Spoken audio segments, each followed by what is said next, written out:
যাই, তৃতীয় দিন যাওয়ার পরে বস কেন আসস নাই? স্যার আমার বউটা অসুস্থ, আমার মাটা অসুস্থ, আমার বাপটা অসুস্থ। তখন স্যারে বসে কি উত্তর দেয়? তোমার হিসাব তোমার, এগুলো ঘরের হিসাব, এগুলো এখানে বলতে আসিও না। তারপরেও যদি আরেকবার হয় তখন কি করবে? ম্যানেজার বেতন কাটো, একদিনে হলে একদিনের বেতন কাটো। আর যদি বারবার হয়, বাস এতটুকুর মধ্যে কি কারো কোনো দ্বিমত আছে? এখন বলেন তো, নামাজ কার হুকুম? আল্লাহ পাক হুকুম দিলেন, বান্দা নামাজটা পড়ো। হুকুমদাতা আল্লাহ। কে আল্লাহ? যিনি আমাদেরকে রিজিক দিচ্ছেন, যিনি হচ্ছেন আপনার হাজার অপরাধ গোপনকারী। আপনি হাজার অপরাধ করা সত্ত্বেও যিনি আপনাকে এখনো পর্যন্ত পরিবার, সমাজে, সবার কাছে এখনো সম্মানী ভাবে রেখেছেন। কোন আল্লাহ? যখন আপনি ঘুমায় যান, রাতে কেউ আপনাকে দেখে না, তখনও একজনের রহমতের দৃষ্টি আপনার দিকে থাকে। ওই আল্লাহ হুকুম দিচ্ছেন আপনাকে, আমাকে, বান্দা নামাজ পড়ো, নামাজ পড়ো, নামাজ পড়ো। হুকুম চলে আসলো। এখন আমরা কর্তব্য কি পালন করলাম? আমরা দায়িত্ব কি পালন করলাম? শনিবার গেল, 5 ওয়াক্তে 5টি নামাজ, মানে 5টি হুকুম। শনিবার নামাজ পড়লাম না, রবিবার নামাজ পড়লাম না, সোম, মঙ্গল, বুধ, বৃহস্পতি কাটাই দিলাম। যখন শুক্রবারে জুমার দিনটা আসলো, জুমার নামাজের আজানের ধ্বনি যখন ভেসে আসলো, আপনি আমি গোসল করে পবিত্র হয়ে কাপড় চোপড় পরতে লাগলাম। জিজ্ঞেস করলো একজনে, কোথায় যাচ্ছ? আমরা বললাম নামাজ পড়তে যাচ্ছি। কোথায়? বলে যে মসজিদে। মসজিদ কার ঘর? বলে যে আল্লাহর ঘর। নির্দ্বিধায়, নিঃসন্দেহে, নির্ভয়ে চলে গেলাম মসজিদের দিকে। দেখলাম আল্লাহর ঘরের দরজা খোলা, দরজার মধ্যে কোনো দারোয়ান দাঁড়ানো নাই। মসজিদের দরজাটা খোলা, দরজার মধ্যে কোনো দারোয়ান নাই। নিঃসন্দেহে ঢুকে গেলাম। ওই যে 2 রাকাত পড়তে গেলাম আর কি, 2 রাকাতটা পরে চলে আসলাম। আবার আপন জীবনের মধ্যে হারাই গেলাম, ব্যস্ততার মধ্যে ঢুকে গেলাম।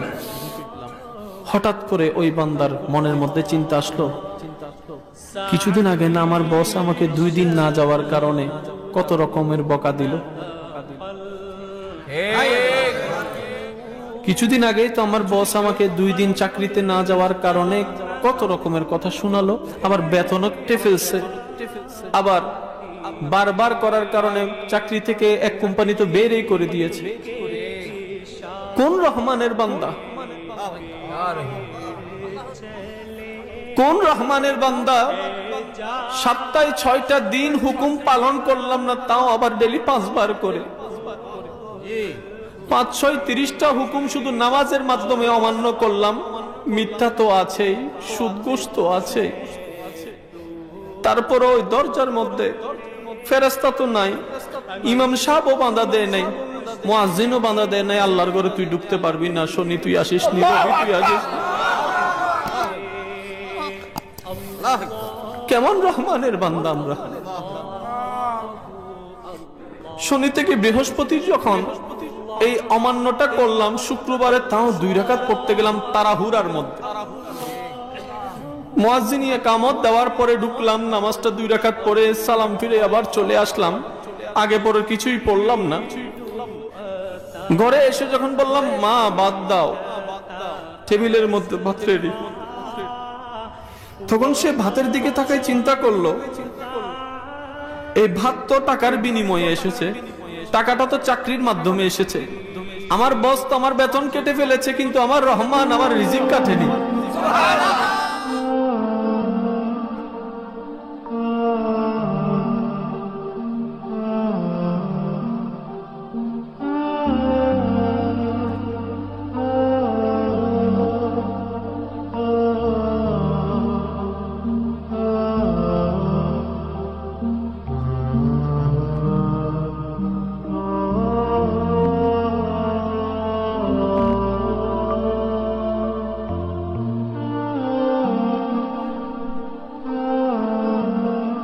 আমার রহমান আমার রিজিক কাটেনি,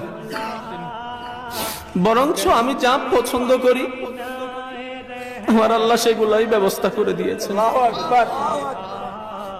আমরা বান্দাদের হোশ কখন হবে? এই মায়া মহব্বত আমরা কখন বুঝতে পারবো? এই মায়া মহব্বতের মমতাটা কখন টের পাবো? কখন আমাদের বিবেক জাগ্রত হবে? কখন আমাদের মধ্যে উপলব্ধি হবে? রিজিকের ব্যবস্থা করে দিলেন। যখন দোয়া করি, আল্লাহ আমার চাকরি তো নাই, আমার চাকরি করা দরকার, আমার চাকরি লাগবে, কেউ চাকরি দিচ্ছে না, ইনকামের কোনো পথ নাই, তারপরে ঘরের মধ্যে কিন্তু খাবার বন্ধ হচ্ছে না, কোনো না কোনো উপায়ে কিন্তু খাবার ব্যবস্থা হয়ে যাচ্ছে।